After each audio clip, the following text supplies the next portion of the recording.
आजच डाउनलोड करा आणि तुमच्या आवडत्या मालिकांचा आनंद लुटा।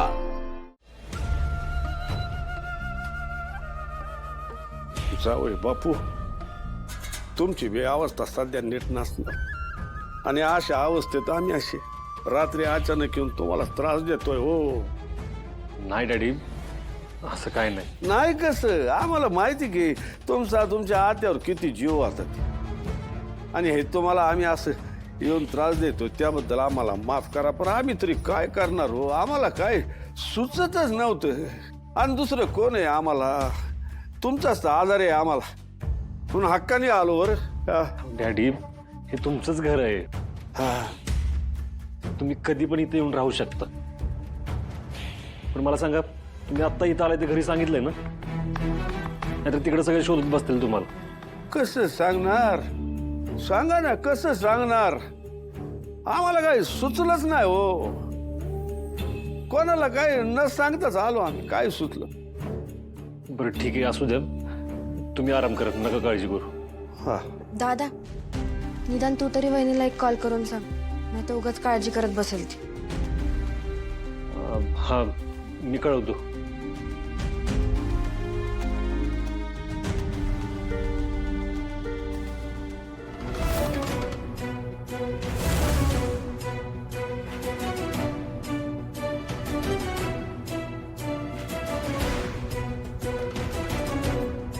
डॅडी, एक विचारू का तुम्हाला? बोला जावई बापू। आत्या आज सकाळपासून मला फोन करत होती, तिला काहीतरी महत्वाचं सांगायचं होतं मला, म्हणून तर तिनं मला गडावर बोलवून घेतलेलं। मला सांगा, तिला काय सांगायचं होतं त्याच्याबद्दल तुम्हाला काय अंदाज आहे का?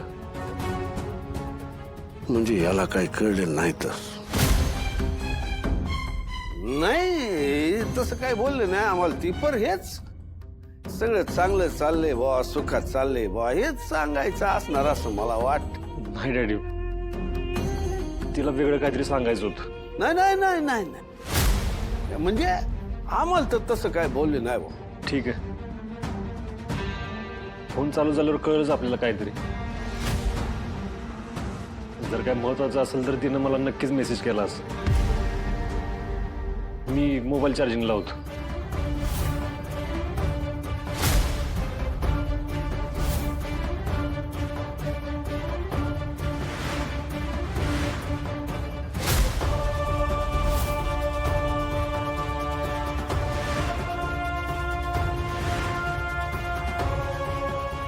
नाही म्हणजे तुझा फोन चार्ज होऊच दे, पण तोवर डॅडींच्या फोनवर न कळव की वहिनीला। हा डॅडी, तुमचा फोन दे की। इकडं आड तिकडं हिर, आता काय करावं? त्यात तुळजाचं आम्ही इथं हे कळलं तर लगेच हिला ना आम्हाला तिकडं घेऊन जाईल। नाही नाही नाही नाही, आम्ही तो मेसेज घालवल्याशिवाय इथनं हलणार नाही। डॅडी, काय झालं? ते आम्ही घाईत निघालो, त्यात आमचा फोन घरी विसरला वाटत। बरं ठीक आहे, राहू द्या, माझा फोन चालू झाला की मी माझ्या फोनवरनं कळवतो। दादा 2 मिनिटं इथे आहे ना। डॅडींची तब्येत अजून बी ठीक वाटत नाही, म्हणजे साखर वगैरे ठीक आहे, पण त्यांचं बीपी शूट झालं ना तर लय मागात पडेल। त्यांना सकाळपासून काही खाल्लंय नाही खाल्लंय हे बी माहित नाही आपल्याला। नाही म्हणजे तसं आम्ही खिचडीचा डब्बा पाठवला होता, पण त्यांनी खाल्लंय की नाही काय माहित। तू एकदा मी विचारणं बरोबर नाही वाटत, तुम्ही विचारा ना। बर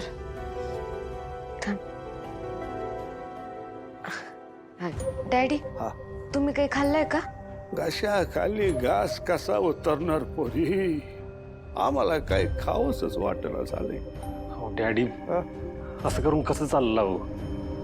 तुम्ही बीपी आणि शुगरचे पेशंट आहे अहो, तुम्हाला काय ना काहीतरी खाल्लंच पाहिजे बरं का? राजू, तू काहीतरी हलकं खायला घेऊन ये डॅडींसाठी। आणते।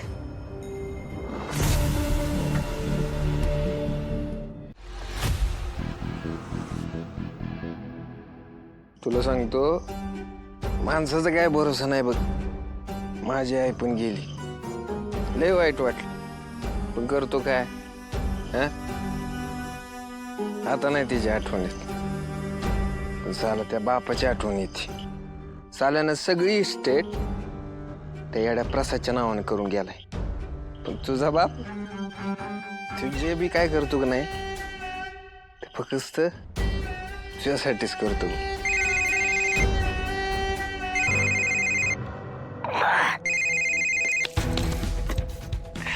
ए काय हा? कायला फोन करताय मला? तू तू दारू पितोस? ए मुद्द्याचं बोल, कळलं ना? डॅडी कुठे आहेत? ते काय कुकुला बाळ आहे का ग मला इचरून जायला? बघ ना, असतील तिथंच कुठेतरी. शत्रू, वेळ काय आहे? परिस्थिती काय आहे? अशा परिस्थितीत आपली जबाबदारी काय असते? कोणाला तरी आपली गरज असू शकते असे विचार येत नाही का रे तुझ्या डोक्यात? पण तुझं ठरलंय ना, काही झालं की आपलं दारू पित बसायचं. ए तुळजा, तू सगळ्या जबाबदाऱ्या सांभाळ, हा? पण माझं डोकं फिरवू नकोस. इथं माझी आई दरीत पडली ग,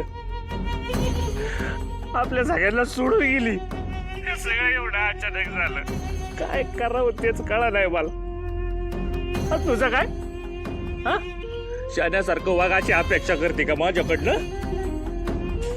नाही जमणार. असंही कधी वागला शाण्यासारखा? तुझ्याकडून माझी फार अपेक्षाही नाहीये. तुला काय कळणार माझं दुःख? होय, मला किती दुःख झालंय ना, हे विसरण्यासाठी मी दारू पितोय. त्यामुळे आता मला फोन करून त्रास देऊ नकोस. हे दारू उतरावली त्या पण. ए बेटर, इकडे. काय करू आता मी? डॅडी कुठे आहेत हे कसं कळेल मला आता?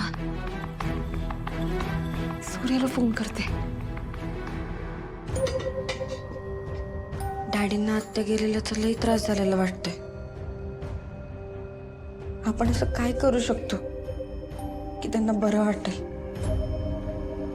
पण काय करणार आहे धनु दीदी? आत्याच्या जाण्यानं आपण सगळेच धक्क्यात होत. हो ना, मला तर आत्याचं सारखंच भास होतो. असं वाटतं ती मला छान प्रेमानं घास भरवते. कधी कधी वाटतं डोक्याला तेल लावून देते. हो ना, आत्या इथे राहायला आली होती तेव्हा किती लाड केले ना तिने माझा. आत्याच्या आठवणीने हे घर भरून गेलं. मला तर ना अजून बी विश्वास बसना झाला की ती आता आपल्यात नाही. असं वाटतंय आता कधी बी ना दरवाजात नाही येईल आणि म्हणेल झरका पोरीन,